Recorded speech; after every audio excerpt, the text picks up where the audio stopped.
Hey everybody, this is Matt from Cincy Jungle. Today I want to talk about one of the Bengals' top pass routes from last season, and that is the hitch slot fade. So what we have here is a hitch on the outside, and this is actually going to be mirrored, so you're going to get the same thing on both sides. And then the number 2 receiver on both sides is running a fade. So that is an outside vertical route run by the inside receiver. Okay, so really what you're getting here is a high-low on this corner, meaning that if this corner sits on the underneath route, the ball's going to go deep. If he bails out, the ball is going to go short, and it creates kind of a natural pick here, preventing this flat defender from getting out here.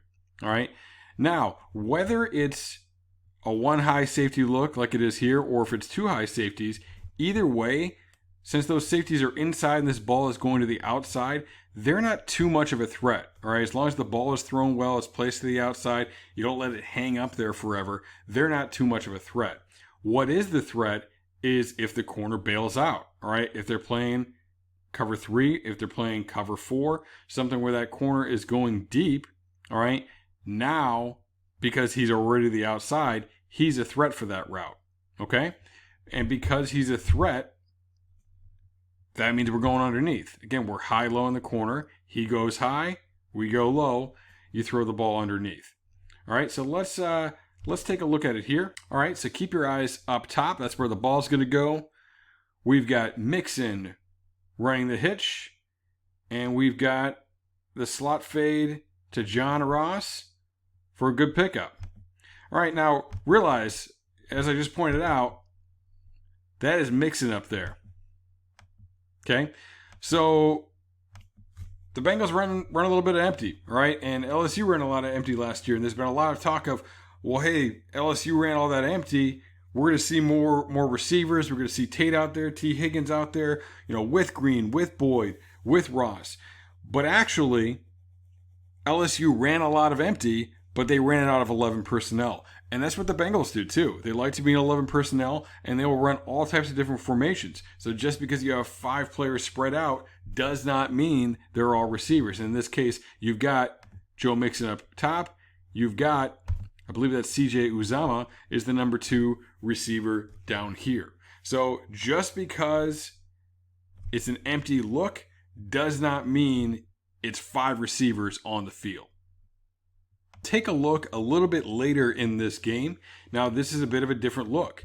Before we were in empty and we had a mirrored route concept. Now, it's a trips look. 3 receivers here, only 1 over here, and you do have a back in the backfield. So, it's a little bit different. But we're still going to get the same route combination up top. What are we getting? We're getting the hitch. We're getting the slot fade. And what does that mean? All right. That means we're reading this guy, okay? It's a high-low on that corner up top. If he sits on that hitch, the ball goes deep. If he bails in cover 3, he'll be in position to make the play on this ball. Now, the ball's going to go to the outside. So as we take a look here, what's going to happen? Where's the corner? He sits. Ball's going deep. Puts a little air on it. All right, and that is a 4th and 3 converted for a touchdown to Tyler Boyd.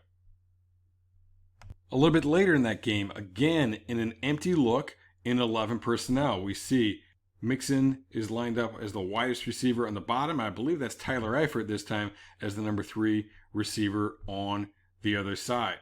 So keep an eye on this corner, and what are we going to get? Corner's bailing. Ball's gone. He gets that ball out to Mixon.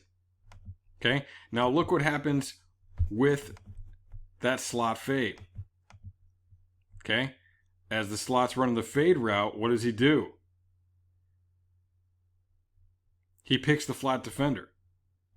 I mean, he's just running his route. He's not trying to initiate contact or anything, but he prevents that flat defender from flying right out to Mixon, and that gives them room, right? That gives him the space he needs to be able to make that catch. Breaks a tackle, picks up a first down on it. Good look. All right, now let's take a look at LSU in the national championship game with Bengals quarterback Joe Burrow. So they do something similar And I actually talked about this in my previous video where I talked about LSU plays the Bengals may look to incorporate. But what they'll do is they have a slot fade, but instead of a hitch, all right, he's running a slant with it. All right, he's coming inside. So it's a little bit different here, but conceptually pretty similar. So as you look, and they're going to mirror this route again, but as you watch up top, all right, we get the fade, we get the slant. You see how that natural rub's actually making that slant route, that underneath route, open wide up as well.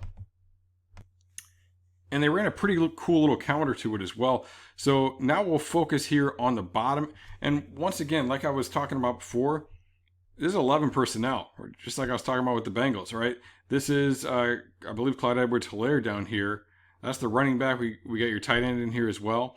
All right, so it's empty, but it's 11 personnel empty. And what we're going to see on the bottom of the screen here, all right, instead of getting the fade and the slant, all right, he's going to start to the fade and then come back in.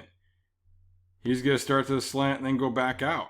And that's where they're going to hit this thing, and they're going to get these guys kind of crossed up in translation, in the movement there. So we'll take a look down at the bottom.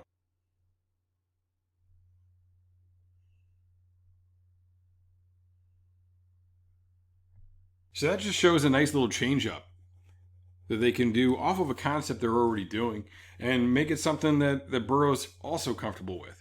So we saw quite a bit of this route. Often it was mirrored, but not always, last season. And I would definitely expect to see more of it as we get into the 2020 season. Red 7, hot route.